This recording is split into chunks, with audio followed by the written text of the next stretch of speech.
오늘 본문 말씀입니다. 사도행전 20장 17절부터 27절까지 말씀입니다.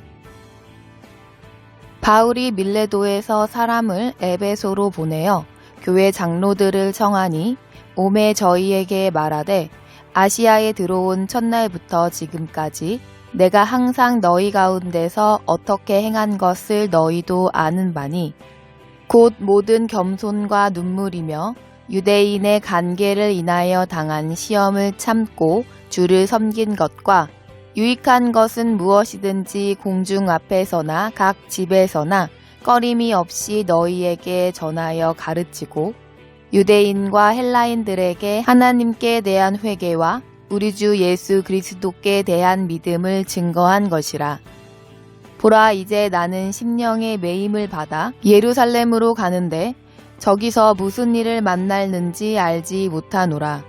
오직 성령이 각 성에서 내게 증거하여 결박과 환난이 나를 기다린다 하시나 나의 달려갈 길과 주 예수께 받은 사명 곧 하나님의 은혜의 복음 증거하는 일을 마치려 하면은 나의 생명을 조금도 귀한 것으로 여기지 아니하노라.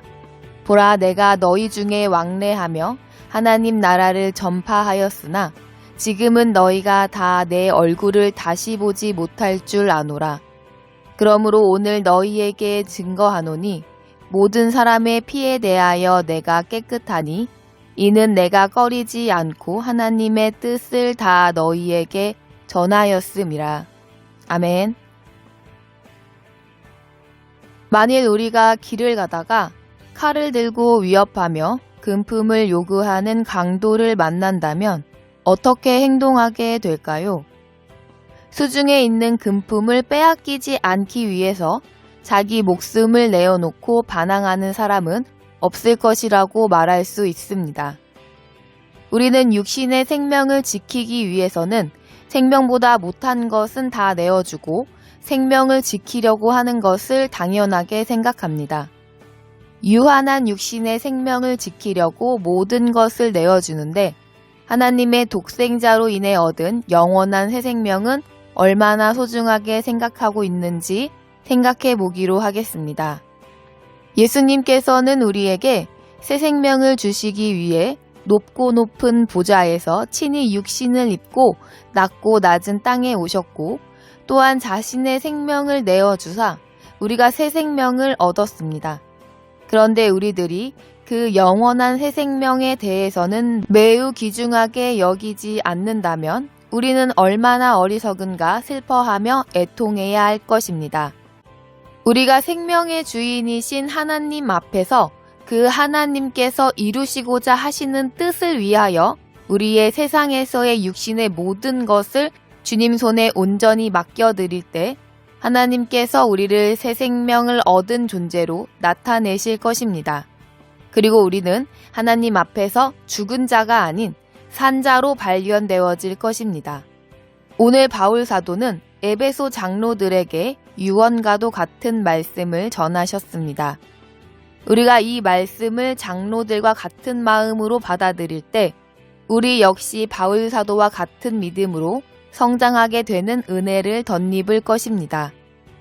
바울 사도는 본문 말씀에서 자신은 모든 사람의 피에 대해서 깨끗하다고 말씀하셨습니다. 피라고 말씀하신 이 피는 곧 생명을 의미하는 것입니다. 하나님께서는 에스겔서 말씀을 통해서 우리에게 악인에게 하나님의 말씀을 전하여 악한 길에서 돌이키게 하지 않는다면 그 핏값을 우리 손에서 찾는다고 말씀하셨습니다. 그러므로 바울 사도가 깨끗하다고 말씀하신 것은 하나님이 붙여준 모든 생명들에게 하나님의 뜻을 온전히 다 전했다는 것을 의미하는 것입니다. 다 전했다는 것은 단순하게 말로 하는 것을 의미하는 것이 아님을 본문 19절에서 21절의 말씀으로 설명할 수 있습니다. 우리는 입술로는 하나님의 말씀을 사용하고 전하고 말하면서도 그 행동으로는 복음의 가치를 와해시키는 삶을 살아가는 사람들을 너무나도 많이 볼 수가 있습니다. 복음은 입술로만 전하는 것이 아니라 자신의 삶으로도 온전히 전해져야 합니다. 우리가 입술로는 하나님의 말씀을 잘 전하지 못할 수도 있습니다. 그러나 하나님의 말씀을 인격적으로 받아들여 내가 그 말씀대로 행함으로 말미암아 하나님이 나를 통해서 살아계신 하나님의 어떠하심을 증거하시게 해야 합니다. 바울 사도는 18절에서 에베소 장로들의 앞에서 그의 행한 바가 조금도 부끄러움이 없음을 증거합니다. 장로들 앞에서 바울 사도는 하나님의 사람으로 새 생명 가운데 행한 사람이었음을 담대히 말할 수 있었던 것처럼 우리 역시 같은 삶을 살아야 산자로 발견될 수 있을 것입니다. 우리가 들은 말씀을 삶으로 드러내기 위해서 우리는 항상 기도하고 반드시 금식이 있어야 합니다. 우리의 믿음은 들음에서 난다고 말씀하셨습니다. 우리가 말씀을 들음으로 인하여 믿음이 생기는데 그 믿음은 말씀이 습관화되어져 우리의 행동을 통해서 세상에 드러나야 합니다. 그리고 그 행동이 세상에 드러날 수 있는 길은 반드시 기도함으로 말미암아 하나님의 뜻하심과 행하고자 하시는 것을 묻고 듣고 순종할 때 이루어지는 것입니다.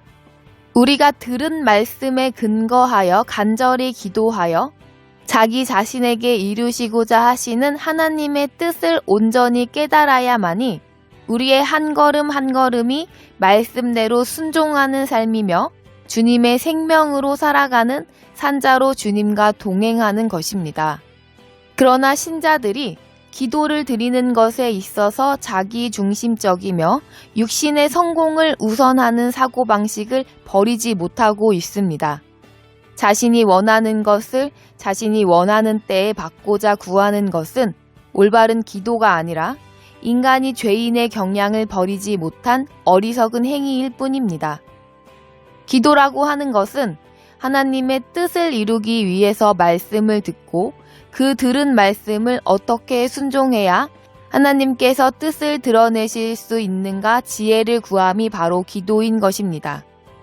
우리는 하나님 앞에 무익하고 무능하며 무지한 존재이며 우리의 주권은 나에게 있는 것이 아니라 오로지 주인 되시는 하나님께 있다는 사실을 확실하게 안다면 우리는 자신의 필요를 채우려는 어리석은 간구가 아닌 하나님의 뜻하심을 알고자 간구함으로 올바른 기도를 하게 될 것입니다.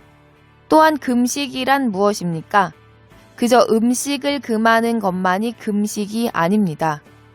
육신을 좋게 하는 모든 것을 주의 뜻이라면 하지 않는 것이 금식입니다.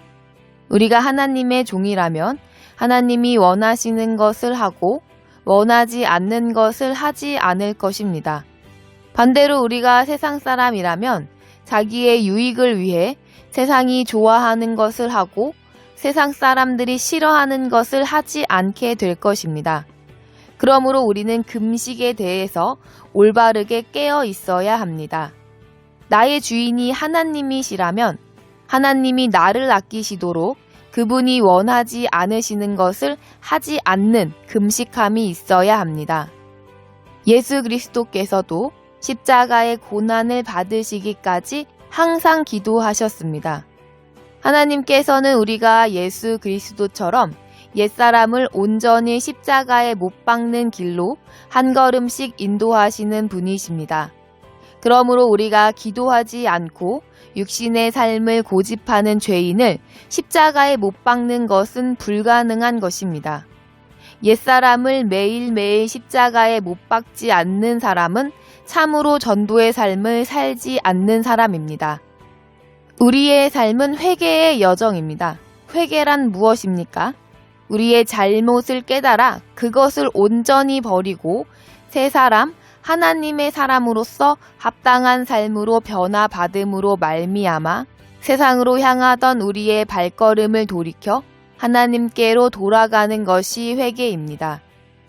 이 회개의 과정에서 우리가 들은 바 말씀을 내 몸의 습관으로 체화시키기 위한 기도와 금식함이 없다면 우리는 세상 사람들과 같이 자신을 섬기는 우상 숭배의 삶을 살고 있을 것입니다. 어떤 찬양 가사를 보면 하나님만 보며 세상은 보지 않는다고 찬송합니다. 우리는 무엇을 보고 살고 있습니까? 하나님만이 보이는 삶을 살고 있는지, 아니면 입으로 그렇게 말하며 세상 사람들 눈에 부러운 존재로 자신을 세워주시기를 구하는 삶을 살고 있는지 돌아보아야 할 것입니다. 바울 사도와 같이 주의 백성인 우리들도 모든 사람의 피에 대해 깨끗할 수 있는 삶으로 인도하시는 말씀을 온전히 순종해야 합니다. 우리의 육신의 윤택함이나 욕됨을 주님께 맡겨두고 새 생명 안에서 장성해 가게 인도하시는 주님 말씀대로 행하는 삶을 살아 우리 모두 모든 사람의 피에 대하여 깨끗한 하나님의 자녀가 되시길 바라며 주 예수님의 이름으로 축복합니다.